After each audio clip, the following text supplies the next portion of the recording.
പണ്ടുകാലത്തെ സിനിമകളിലെ ഒരു സ്ഥിരം ലൊക്കേഷനായിരുന്നു. അതിൻ്റെ ഒരു ആനേനെ കുഴിയിൽ നിന്ന് കയറ്റുന്ന ഇവിടെയായിരുന്നു അതിൻ്റെ ഒരു കുഴി. പണ്ട് ഈ കാലത്ത് ഇവിടെ പാണന്മാർ താമസിച്ചുകൊണ്ടിരുന്ന ഒരു സ്ഥലമാണെന്നാണ് പറയുന്നത്.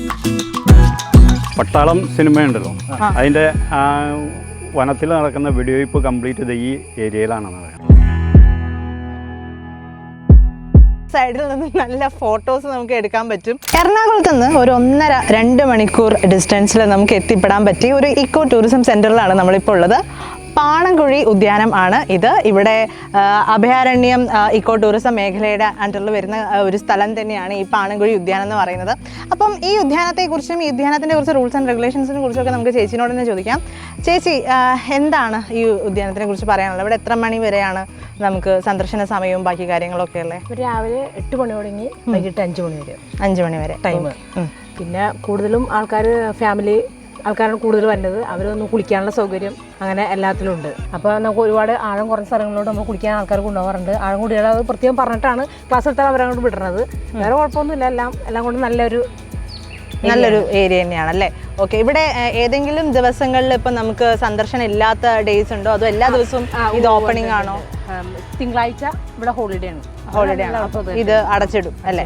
ഓക്കെ. ഇതിപ്പം അഭയാരണ്യം ഇക്കോ ടൂറിസത്തിന്റെ അണ്ടറിലാണെന്ന് പറഞ്ഞല്ലോ. ഇനി ഏതൊക്കെ സെന്റേഴ്സ് ഉണ്ട് ഇവിടെ അടുത്തായിട്ട്? ഇവിടെ അടുത്ത് ഇനി മഹാഗണി, മറ്റേ അതിൻ്റെ അപ്പുറത്ത് മഹാഗണി തോട്ടമാണ്. അത് മറ്റേ മലയാറ്റൂർ വഴിയാണ് അങ്ങോട്ടേക്ക് പോകുന്നത്. പിന്നെ പാണയിലിപ്പോര്, അഭയാരണ്യം, കപ്രിക്കാട്, അത് ഇതും 4 പിന്നെ ആലാട്ടറ ഒരു കടവുണ്ട്. ഒരു ചെറിയൊരു ബോട്ടിംഗ് ഒക്കെ നടത്താനുള്ള ഒരു ഇതുണ്ട് അവിടെ. ഓക്കെ. അപ്പോൾ എന്തുകൊണ്ടും നമുക്ക് ഇപ്പോൾ എറണാകുളത്തൊക്കെ ഉള്ള ആൾക്കാർക്കാണെങ്കിൽ ഒരു 1-1.5-2 മണിക്കൂറിൻ്റെ ഒരു ട്രാവൽ ചെയ്ത് ഇവിടെ എത്തിയാൽ നമുക്ക് ഒരു ദിവസം എന്ന് പറയുന്നത് വളരെ എൻജോയ് ചെയ്ത് നമുക്ക് ആ ഡേ കംപ്ലീറ്റ് ചെയ്യാൻ പറ്റും എന്ന് തന്നെയാണ് അല്ലേ ചേച്ചി? നമുക്ക് ഇവിടെ മാത്രമാണ് നമുക്ക് കുളിക്കാനുള്ള സൗകര്യമുള്ളത്. ബാക്കിയുള്ള സ്ഥലങ്ങളിലൊന്നും കുളിക്കാൻ ഇറക്കില്ല. റെസ്ട്രിക്റ്റഡ് ആയിട്ടുള്ള ഏരിയാസ് ആണ്. ഇവിടെ മാത്രമേ നമുക്ക് കുളിക്കാൻ പറ്റുള്ളൂ അല്ലേ? പണ്ട് ആനപ്പാച്ചൻ എന്ന് പറഞ്ഞൊരു സിനിമയാണ് ഇവിടെ ആദ്യമായിട്ട് എൻ്റെ ഓർമ്മയിൽ ആദ്യമായിട്ട് പിടിച്ചാണ്. ആനപ്പാച്ചൻ്റെ ഷൂട്ടിങ് നടന്നത് ഇവിടെയാണ്. ജയൻ നസീറൊക്കെ വന്ന് ഷൂട്ട് ചെയ്തു. അത് കഴിഞ്ഞതിന് ശേഷം നെടുമുടി വേണുവിൻ്റെ ഒരു ഇത് വന്നു, ആരൂടെന്ന് പറഞ്ഞൊരു പടം. അത് കഴിഞ്ഞിട്ട് പിന്നെ സ്നേഹം ഒരു പ്രവാഹം എന്നും പറഞ്ഞുകൊണ്ട് വേറൊരു പടം വന്നു. പിന്നെ ഒരു മൈഡിയർ കുട്ടിച്ചാത്തലിന് ശേഷം ഒരു 3D ഇറങ്ങിയത് ഇവിടെ അതിൻ്റെ ഷൂട്ടിംഗ് കൂടെ ആയിരുന്നു. ആ പടത്തിൻ്റെ പേര് ഞാൻ ഓർക്കുന്നില്ല. അതിൻ്റെ ഷൂട്ടിംഗ് നടന്നു. പിന്നെ പട്ടാളം സിനിമയുടെ ഷൂട്ടിംഗ് നടന്നു. മനുഷ്യമൃഗത്തിൻ്റെ ഷൂട്ടിംഗ് നടന്നു. പിന്നെ കൊച്ചിൻ ഖനീഫയൊക്കെ ആയിട്ട് വന്നൊരു വേറൊരു പടമുണ്ടല്ലോ, ബാംബു ബോയ്സ്, കലാഭവൻ ആയിട്ട് വന്ന അതിൻ്റെ ഷൂട്ടിംഗ് നടന്നു. പിന്നെ അങ്ങനെ നിരവധി സിനിമകളുടെ ഷൂട്ടിംഗ് നടന്നിട്ടുണ്ട് ഇവിടെ. അതിൻ്റെ ഒക്കെ ലൊക്കേഷൻ ഈ ഇത്രയും ഏരിയയാണ്. അഭയാരണ്യത്തിൻ്റെ ഒരു ഭാഗമാണിത്. കോടനാട് അഭയാരണ്യത്തിൻ്റെ ഒരു ഭാഗമായിട്ട് ഉള്ള സ്ഥലമാണ് ഇവിടെ. ഇഷ്ടംപോലെ ആളുകൾ വന്ന് കയറിക്കൊണ്ടിരിക്കുന്ന സ്ഥലമാണ്. കാരണം ഈ ടൗൺ ഏരിയയിൽ നിന്നൊക്കെ വരുന്നവർക്ക് ഈ വനം കാണാനും അത് കഴിഞ്ഞിട്ട് അതിൻ്റെ അങ്ങാപ്പുറം പുഴയിലേക്ക് ഇറങ്ങി കുളിക്കാനൊക്കെ നല്ല സൗകര്യമുണ്ട്. കൊച്ചുകുട്ടികൾക്കാണെങ്കിൽ കുടുംബസഹിതം വന്ന് കുളിക്കാൻ നല്ല ഒരു ഏരിയയാണ് ഇവിടെ. അതുകൊണ്ട് നിരവധി കുടുംബങ്ങൾ ഇവിടെ കുളിക്കാനൊക്കെ ആയിട്ട് വരുന്നുണ്ട്. ടൗണിൽ നിന്ന് ആളുകൾ വരുമ്പോൾ അവർക്ക് ഈ പ്രദേശം നന്നായിട്ട് ഇഷ്ടപ്പെടുന്നുണ്ട്.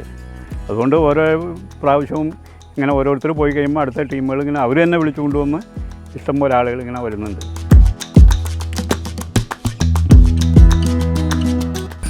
നൈറ്റ് ആന വരും, മിക്കവാറും വരാറുണ്ട്. നേരം വെളുക്കണ കഴിയുമ്പോൾ അവർ തിരിച്ചു പോകും. അതാണ് ഈ 5 മണി കഴിഞ്ഞ് കഴിഞ്ഞാൽ പിന്നെ ആർക്കും ഇങ്ങോട്ട് പ്രവേശനമില്ല. പകലിവിടെ അങ്ങനെ നിന്ന് ശല്യം ചെയ്യാറില്ല. നൈറ്റ് വരും, അവരുടെ തീറ്റയൊക്കെ അന്വേഷിച്ച് വരുന്നു, തിന്നുന്നു, പോകുന്നു. 5 മിനിറ്റ് കഴിഞ്ഞ് കഴിഞ്ഞാൽ നമുക്ക് ഈ വനം മുഴുവനും കാണുകയും ചെയ്യാം. അവിടെ ഇറങ്ങി കുളിക്കുന്ന സ്ഥലങ്ങളൊക്കെ കാണാം. വേണമെങ്കിൽ ഒന്ന് കുളിച്ചിട്ടും പോവാം.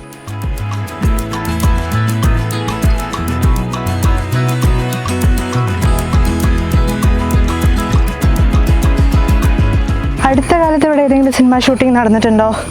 അതോ അടുത്ത ഇപ്പം മനുഷ്യമൃഗം കഴിഞ്ഞതിന് ശേഷം വേറെ ഒന്നും നടന്നിട്ടില്ല എന്ന് എനിക്ക് തോന്നുന്നു. വേറെ ഒന്നും നടന്നിട്ടില്ല അല്ലേ? ഈ സ്ഥലത്തിന് പിന്നെ എന്തെങ്കിലും പ്രത്യേകതയോ അങ്ങനെ എന്തെങ്കിലും? പണ്ട് ഈ കാലത്ത് ഇവിടെ പാണന്മാർ താമസിച്ചുകൊണ്ടിരുന്ന ഒരു സ്ഥലമാണെന്നാണ് പറയുന്നത്. പാണന്മാരൊക്കെ ഉണ്ടല്ലോ, ആ അവർ താമസിച്ചുകൊണ്ടിരുന്ന സ്ഥലമാണെന്നാണ് പറഞ്ഞത്. അങ്ങനെയാണ് ഇത് പാണൻകുഴി എന്നുള്ള പേര് വന്നതെന്നാണ് പറയുന്നത്. അതെയോ? ഇതിൻ്റെ തൊട്ടങ്ങപ്പുറം വെമ്പൂരം എന്ന് പറഞ്ഞുകൊണ്ടൊരു സ്ഥലമുണ്ട്, ബഹൻപുരം. ബഹൻപുരം. ആ, അങ്ങനെ ഈ ബഹൻ താമസിച്ചുകൊണ്ടിരുന്ന ഒരു സ്ഥലമാണെന്നാണ് പറയപ്പെടുന്നത്. ആ ദ്വീപ് ഞാൻ കാണിച്ചു തരാം. ഇവിടെ പുഴയെ ചെല്ലുമ്പോൾ നമ്മളിവിടെ നിന്നാ കാണും അല്ലേ? ആ, ഇവിടെ നിന്ന് കാണാം. Okay okay. അപ്പോൾ അതിൻ്റെ ഓപ്പോസിറ്റുള്ള ഈ സ്ഥലം പാണന്മാർ നിന്നതും അങ്ങനെ ഒരു സ്ഥലമാണ് ഇത്. അങ്ങനെയാണ് പാണൻകുഴി എന്നുള്ള പേര് വന്നത്. പാണൻകുഴി എന്നുള്ള പേര് വന്നത്. ഇവിടെ ഇപ്പം നമ്മൾ പോകാൻ പോകുന്ന ഈ പുഴയിൽ വല്ല അപകട സാധ്യതയോ അങ്ങനെ എന്തെങ്കിലും? ഇല്ല, ഇപ്പോൾ അപകട സാധ്യതകളൊന്നുമില്ല, ഉള്ള ഏരിയ അല്ല.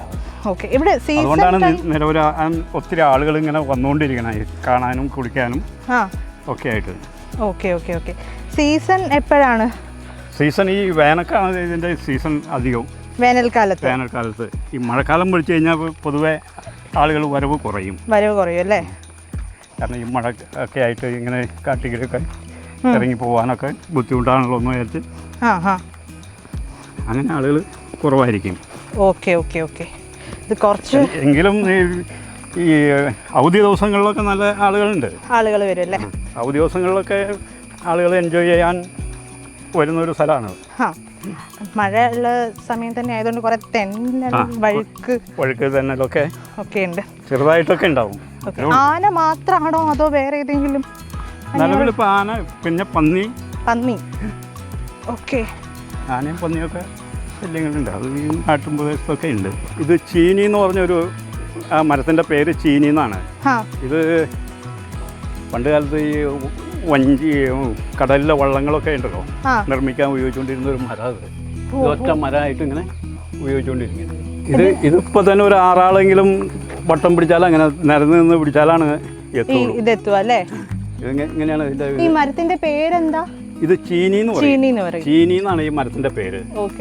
ഇത് പണ്ട് കാലത്ത് വള്ളം ഈ കടലിലൊക്കെ ഇത് ഉപ്പുവെള്ളത്തിൽ കിടന്നാൽ ദ്രവിക്കില്ലാത്തൊരു മരമാണ്. ഉപ്പുവെള്ളത്തിൽ കിടന്നാൽ ദ്രവിക്കില്ലാത്തതുകൊണ്ട് തന്നെ നമ്മൾ ഈ പണ്ട് കാലത്ത് വള്ളങ്ങൾക്കും അതേപോലെ തന്നെ ബോട്ടിനൊക്കെ യൂസ് ചെയ്തുകൊണ്ടിരുന്ന ഒരു തടിയാണ് ഇത്. ചീനി അല്ലേ? ചീനി എന്നാണ് ഇവിടെ ഞങ്ങളുടെ നാട്ടിൽ അറിയപ്പെടുന്നത്.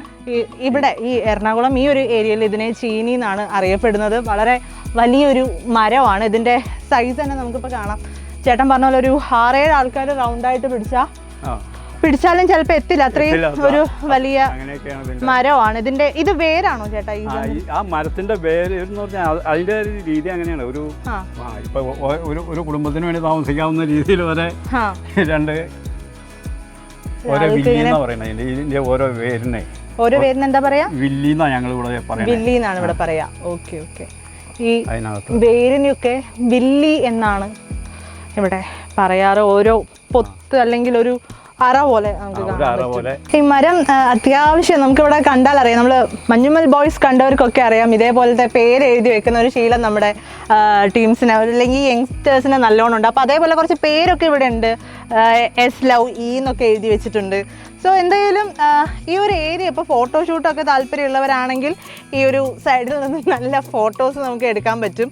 എന്തായാലും അത്യാവശ്യം നല്ല വലിയ ഒരു മരം തന്നെയാണ്. അതിൻ്റെ ഒരുപാട് പ്രത്യേകതകളുള്ള മരമാണ്. ചേട്ടൻ പറഞ്ഞ പോലെ ഇത് ഉപ്പ് വെള്ളത്തിൽ കടന്നാൽ ഇത് ദ്രവിക്കില്ല എന്നുള്ള വലിയൊരു പോയിന്റ് ഇതിനുണ്ട്. അതുകൊണ്ട് തന്നെയാണിത് പണ്ടുള്ള ആൾക്കാർ കടലിലേക്ക് അല്ലെങ്കിൽ വള്ളത്തിലേക്കൊക്കെ ഈ തടി യൂസ് ചെയ്തോട്ടുണ്ടായിരുന്നത്. എന്തായാലും വലിയ ഒരു മരം തന്നെയാണ് ഇത്. പട്ടാളം സിനിമയുണ്ടല്ലോ, അതിൻ്റെ വനത്തിൽ നടക്കുന്ന വെടിവയ്പ്പ് കംപ്ലീറ്റ് ചെയ്ത് ഈ ഏരിയയിലാണ്, ഈ ഭാഗത്താണ്. ഇവിടെ ഇന്ദ്രജിത്തിൻ്റെ കാലൊക്കെ ഇവിടെ അവശതയായി കിടക്കുന്ന ഒരു ഭാഗം ഇല്ലേ, കാലക്കൂടി ഇങ്ങനെ ഒടിഞ്ഞ് തിരിഞ്ഞു പോകും. അങ്ങനെ അവര് ഹെലികോപ്റ്ററിനെ വെയിറ്റ് ചെയ്ത് നിൽക്കുന്നത് ആ സൈഡിലായിട്ട്. അത് വേറെ. ഇത് ഈ രംഗങ്ങൾ കംപ്ലീറ്റ് ഇതിനകത്ത് ഈ കാടിന്റെ ഉള്ളിൽ ബോംബ് ഇട്ടതും അടിയിൽ ബോംബ് ചെന്ന് പൊട്ടിത്തെറിക്കുന്നത്, കുഴിയൊക്കെ ഉണ്ടാക്കി വച്ചേക്കണത് ആ ഭാഗങ്ങളൊക്കെ ഇതിനകത്താണ്. അതിൻ്റെ യുദ്ധത്തിൻ്റെ ഒരു ഒട്ടുമുക്കാൽ ഭാഗവും ഇവിടെ തന്നെയായിരുന്നു. ഓക്കെ. അപ്പോൾ പട്ടാളം സിനിമയിൽ നമ്മൾ കണ്ടിട്ടുള്ള യുദ്ധരംഗങ്ങൾ കംപ്ലീറ്റ് ആയിട്ട് ഷൂട്ട് ചെയ്തിരിക്കുന്നത് ഈ ഒരു ലൊക്കേഷനിൽ നിന്നാണ്. ഇവിടെ നിന്നായിട്ടാണ് ഇന്ദ്രജിത്തിൻ്റെ സീനൊക്കെ വരുന്ന ഭാഗങ്ങളിൽ കംപ്ലീറ്റ് ആയിട്ട് ഷൂട്ട് ചെയ്തത് ഈ ഏരിയയിൽ വെച്ചിട്ടാണ് എന്നാണ് ചേട്ടനിപ്പോൾ നമുക്ക് പറഞ്ഞു തന്നിരിക്കുന്നത്. ഇനി ബാക്കി ഇതേപോലെ ഒരുപാട് പ്ലേസ് ഇവിടെ ഉണ്ട്, നമുക്കതൊക്കെ ഒന്ന് കാണാം. മറ്റേ ബിജു മേനോൻ്റെ രംഗങ്ങൾ ആ പുഴയിൽ വെയിറ്റ് ചെയ്തിട്ടിരിക്കുന്നേ. വെയിറ്റ് ചെയ്തിട്ടിരിക്കുന്നത് ഷൂട്ടിങ്ങിൽ കാണാൻ ഞങ്ങൾ മിക്കവാറും വരാറുണ്ടായിരുന്നു. ഞാൻ ദിവസം തന്നെ വരുമായിരുന്നു ഇഷ്ടമായിരിക്കുന്ന ഷൂട്ടിങ് കാണാൻ. ബാംബു ബോയ്സ് എന്ന് പറഞ്ഞ സിനിമയുടെ ഒട്ടുമുക്കാലും ഷൂട്ടിംഗ് ഭാഗം ഈ വനത്തിലുള്ളത് ഈ ഭാഗത്തായിരുന്നു. ഈ ഭാഗത്തായിരുന്നു ബാംബു ബോയ്സിൻ്റെ ഇവിടെ ഷൂട്ടിങ്. അതുപോലെ ഇതിവിടെ ആദ്യമായിട്ട് എൻ്റെ ഓർമ്മയിൽ ആദ്യം പിടിച്ച ഒരു പടം ആനപ്പാച്ചൻ എന്ന് പറഞ്ഞാൽ അതിൻ്റെ ഒരു ആനേനെ കുഴിയിൽ നിന്ന് കയറ്റുന്ന ഇവിടെയായിരുന്നു അതിൻ്റെ ഒരു കുഴി. അത് ഏത് വർഷത്തെ മൂവി ആയിരിക്കും? അത് പ്രേം നസീറും ജയനും ആയിരുന്നു അതിൻ്റെ. ജയൻ വില്ലനായിട്ടും പ്രേം നസീർ നായകനായിട്ടുള്ള ഒരു ഇതാണ് ആനപ്പാച്ചാൻ എന്നാണ് അതിൻ്റെ പേര്. ചേട്ടൻ ആ സിനിമയുടെ ലൊക്കേഷൻ കാണാൻ വന്നു? അതിൻ്റെ ലൊക്കേഷൻ കാണാൻ വന്നത് ആദ്യമായിട്ട് ഇവിടെ വന്നപ്പോൾ ആ ലൊക്കേഷനൊക്കെ ഞാൻ കണ്ടിട്ടുണ്ട്. ആദ്യമായിട്ട് അപ്പം ഇവിടെയായിരുന്നു അതിൻ്റെ ആനേനെ കുഴിയിൽ ഇവിടെ ഒരു കുഴി ഉണ്ടാക്കി.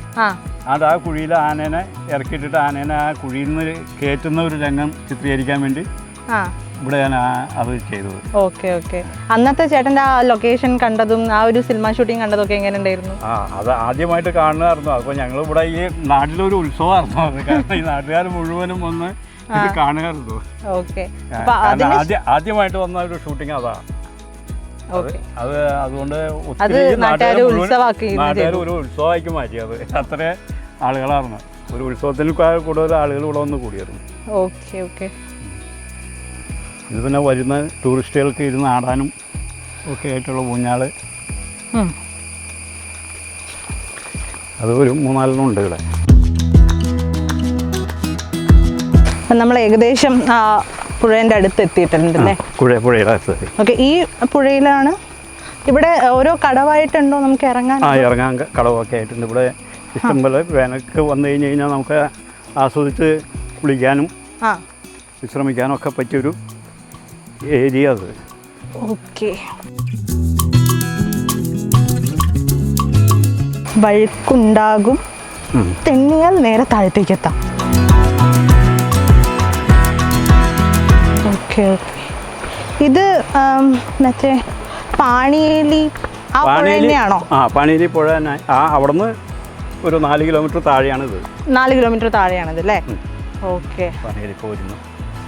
ഇവിടെ നമുക്ക് ഇപ്പോഴും ഇറങ്ങാൻ പറ്റും? ഇവിടെ എപ്പോഴും ഇറങ്ങാൻ പറ്റും. എപ്പോഴും ഇറങ്ങാൻ പറ്റുന്ന കാരണം ഇവിടെയൊക്കെ വന്നിരുന്ന് ഇവിടെ കൂടുതൽ ആഴമൊന്നുമില്ല.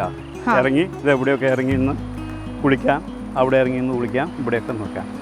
വേനലായി കഴിഞ്ഞ് കഴിഞ്ഞാൽ കുടുംബസഹിതം വന്ന ആളുകൾ കുളിക്കുന്ന ഒരു ഏരിയ അത്. ഒരു ഏരിയ ആണല്ലേ?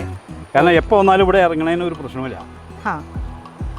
ഇത് ഇനി കുറേ ഇങ്ങനെ വെള്ളം കൂടിക്കഴിഞ്ഞാൽ നല്ല ഒഴുക്കായിരിക്കും. എത്ര വരെ വെള്ളം ഇവിടെ ഉയർന്നിട്ടുണ്ട്? ഇവിടെ ഉയരും, അവിടം വരെയൊക്കെ വെള്ളം ഉയർന്നിട്ടുണ്ടല്ലേ? ഓക്കെ, സീസൺ ടൈം എന്ന് പറയുന്നത് മെയ് ആ ഈ സമയങ്ങളാണോ? സീസൺ എന്ന് പറഞ്ഞാൽ ഇത് ഡിസംബർ മുതൽ സീസൺ ആരംഭിക്കും. സീസൺ നല്ല സീസൺ ആയിരിക്കും. ഡിസംബർ മുതൽ ആ സമയത്ത് ഒരുപാട് ആളുകൾ എത്തിയിട്ടുണ്ടാവും. ഡിസംബറിൽ ഒരു വെക്കേഷൻ ടൈമൊക്കെ ഉണ്ടല്ലോ, അന്നേരമൊക്കെ നന്നായിട്ട് ആളുണ്ട്. നല്ല രീതിയിൽ ആളുകൾ വരും. അന്നേരം ഇവിടെയൊക്കെ ഇറങ്ങി നിന്ന് കുളിക്കാൻ ഈ പ്രദേശം അപ്പോഴും ആളുകളായിരിക്കും കുളിക്കാൻ ഉള്ള സൗകര്യത്തിന്. ഈ ആനകൾ ഇറങ്ങുന്ന അവിടെ നിന്ന് ഇറങ്ങി വരുന്ന ആ മലയിൽ നിന്ന് ആനകൾ ഇങ്ങോട്ടേക്ക് വെള്ളം കുടിക്കാൻ ഇറങ്ങി വരും. എന്നിട്ട് അതുങ്ങൾ ആ വെള്ളം കുടി കഴിഞ്ഞിട്ട് ഇക്കരയ്ക്ക് കയറും. ഈ ഇവിടെ ഈ ഭാഗമൊക്കെ ഓപ്പോസിറ്റ് ഇങ്ങോട്ടേക്ക് ഈ അടുത്തുള്ള സ്ഥലങ്ങളിലേക്ക് ഭയങ്കര ശല്യമാണ്. ആനകളുടെ ശല്യം ഭയങ്കര. ആളുകൾ അപ്പോൾ ഇപ്പൊ നാട്ടുകാർ തന്നെ സ്വന്തമായിട്ട് ഈ ഫെൻസിങ് സോളാർ വേലി എന്നും പറഞ്ഞിട്ട് ഇങ്ങനെ കുട്ടികളിട്ട് നേരെ കീപ്പോട്ടേക്ക് ഇട്ടിട്ട് അതുകൊണ്ട് ഒരു മയത്തിന് ഇപ്പൊ കുറവുണ്ട് വരുന്നത്. അപ്പോൾ നമുക്ക് ആനകൾ വരുന്നതെന്ന് പറയുന്നത് ആ മലയിൽ നിന്നും ആണ് ആനകൾ ഇങ്ങോട്ടേക്ക് വരുന്നതെന്നാണ് പറഞ്ഞിട്ടുള്ളത്. അപ്പോൾ അവിടുന്ന് ആനകൾ പുഴ മുറിച്ച് കടന്ന് ഇങ്ങോട്ടേക്ക് കയറുന്ന ഒരു സമയം, അത് ഏകദേശം ഇപ്പം ഒരു സന്ധ്യ ആയി കഴിഞ്ഞാൽ ആനകൾ ഇറങ്ങി തുടങ്ങുന്നു. ആനകൾ നേരെ ക്രോസ് ചെയ്തിട്ട് ഇതുവഴി പോകും എന്നാണ് അപ്പം നമുക്ക് കിട്ടിയിരിക്കുന്ന ഒരു വിവരം. ചേട്ടൻ പറയുന്നത് അങ്ങനെയാണ്.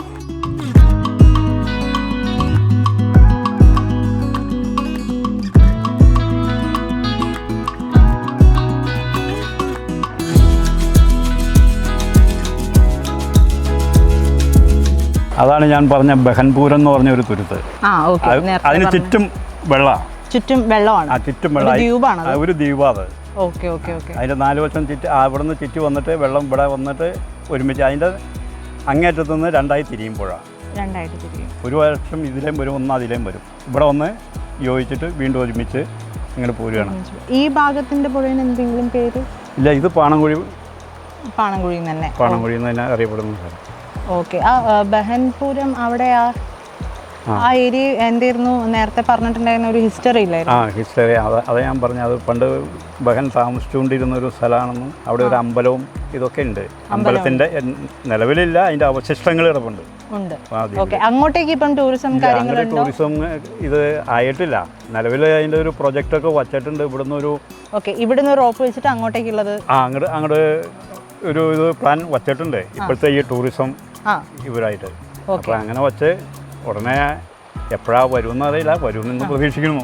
നിലവിൽ അങ്ങോട്ടേക്ക് ഇപ്പം നമുക്ക് എൻട്രി ഇല്ല, നമുക്ക് നിലവിൽ എൻട്രി ഇല്ല. നിലവിൽ എൻട്രി വേണമെങ്കിൽ അവരുടെ പ്രത്യേക അനുവാദം വേണം. ഓക്കെ. അപ്പോൾ അതാണ് ചേട്ടൻ നേരത്തെ പറഞ്ഞ ബഹൻ എന്ന് പറഞ്ഞിട്ടുള്ള ഒരു സ്ഥലവും ആ സ്ഥലത്തിൻ്റെ കുറച്ച് ഹിസ്റ്ററിയൊക്കെ. അങ്ങോട്ടേക്ക് ഇപ്പം നമുക്ക് എൻട്രി ഇല്ല. അവിടെ ഇപ്പം അടുത്ത പ്രൊജക്റ്റിൽ എൻട്രി ഉണ്ടാകുമെന്നും അവിടെ കുറച്ച് വ്യൂവും കാര്യങ്ങളൊക്കെ ടൂറിസം മേഖലയിലേക്ക് എൻട്രി കൊണ്ടുവരും എന്നാണ് ചേട്ടൻ ഇപ്പോൾ പറഞ്ഞിട്ടുള്ളത്. ഈ മാമാങ്കം എന്ന് പറയുന്നത് പുതിയതാണോ അതോ പഴയ ഒരു നസീർ നായകനായ ഒരു മാമാങ്കം എന്ന് പറഞ്ഞൊരു സിനിമയുണ്ട്? ഓക്കെ. അപ്പോൾ പണ്ടുകാലത്തെ സിനിമകളിലെ ഒരു സ്ഥിരം ലൊക്കേഷൻ ആയിരുന്നു. പണ്ടത്തെ സിനിമകളുടെ ഒക്കെ ഒരു സ്ഥിരം ലൊക്കേഷൻ തന്നെയായിരുന്നു. ഓക്കെ. അപ്പോൾ ആ സമയത്തൊക്കെ ഈ ആക്ടേഴ്സിനൊക്കെ കാണുമ്പോൾ ചേട്ടൻ കണ്ടിട്ടുണ്ടോ? ഞാൻ കണ്ടിട്ടുണ്ട്. ഞങ്ങൾ ഈ ഷൂട്ടിങ് വരുമ്പോൾ മിക്കവാറും ഈ നിങ്ങളെ ഈ ആക്ടേഴ്സിനെ കാണാനായിട്ട് ആ ഒരു ഇൻട്രസ്റ്റ് കൊണ്ട് എന്നും പോകും അല്ലേ? അവരൊക്കെ കാണും. ആരൊക്കെയാണ് പുതിയ നടന്മാർ വരുന്നതെന്ന് വെച്ചാൽ അവരൊക്കെ കാണും. അങ്ങനെ അതിനുവേണ്ടി പോവും, കാണും. ഇവിടെ നിരവധി സിനിമകളുടെ ഷൂട്ടിംഗ് ലൊക്കേഷനാണ് ഇത്. ഇതുപോലെ തന്നെ ഒരു ലൊക്കേഷനാണ് ഇതിൻ്റെ അക്കരെ കാണുന്ന സ്ഥലം. അതിന് മുളങ്കുഴി മഹാഗണിത്തോട്ടം എന്നാണ് അറിയപ്പെടുന്നത്. അവിടെ നിരവധി സിനിമകളുടെ ഷൂട്ടിംഗ് ഈ അടുത്ത കാലം വരെ മോഹൻലാലിൻ്റെ മറ്റേ പുലിമുരുകൻ്റെ വനത്തിലുള്ള സ്റ്റണ്ട് രംഗങ്ങൾ അത് മുഴുവനും അവിടെ ഇതിനകത്തായിരുന്നു. ഓക്കെ. അപ്പോൾ എന്തായാലും ഒരുപാട് കഥകൾ ഇവിടെ ഉണ്ട്. ചേട്ടൻ പറഞ്ഞിട്ട് ഈ കഥകളൊന്നും തീരുന്നില്ല. അപ്പോൾ എന്തായാലും നമുക്ക് എത്ര കണ്ടാലും മതി വരാത്ത, അതേപോലെ എത്ര കേട്ടാലും തീരാത്ത കഥകളും ഒക്കെ ഉള്ളൊരു സ്ഥലമാണ് ഈ പാണൻകുഴി എന്ന് പറയുന്നത്. അപ്പം ഇവിടുത്തെ നാട്ടുകാർ നമ്മൾ ഒരുപാട് ഇപ്പോൾ സഹായിച്ചിട്ടുണ്ട്. ഇപ്പോൾ അജയൻ ചേട്ടനാണെങ്കിലും നമുക്ക് ഒരുപാട് കഥകൾ ഇപ്പം ഈ ഒരു സ്ഥലവുമായി ബന്ധപ്പെട്ടിട്ട് ഇപ്പോൾ ഒരുപാട് കഥകളും പറഞ്ഞിട്ടുണ്ട്. അപ്പോൾ എന്തായാലും ഇപ്പം എറണാകുളത്തൊക്കെ ഉള്ള ആൾക്കാരാണെങ്കിൽ നമുക്കൊരു 1 അല്ലെങ്കിൽ ഒരു 2 മണിക്കൂറിനുള്ളിൽ നമുക്ക് എത്തിപ്പെടാൻ പറ്റിയ ഒരു സ്ഥലം തന്നെയാണ് ഈ പാണൻകുഴി എന്ന് പറയുന്നത്. അപ്പോൾ എന്തായാലും വരുന്നവർക്ക് എന്തായാലും നഷ്ടം ഉണ്ടാവില്ല. അത്രയും മനോഹരമായ ഒരു സ്ഥലം തന്നെയാണ് ഈ പാണൻകുഴി.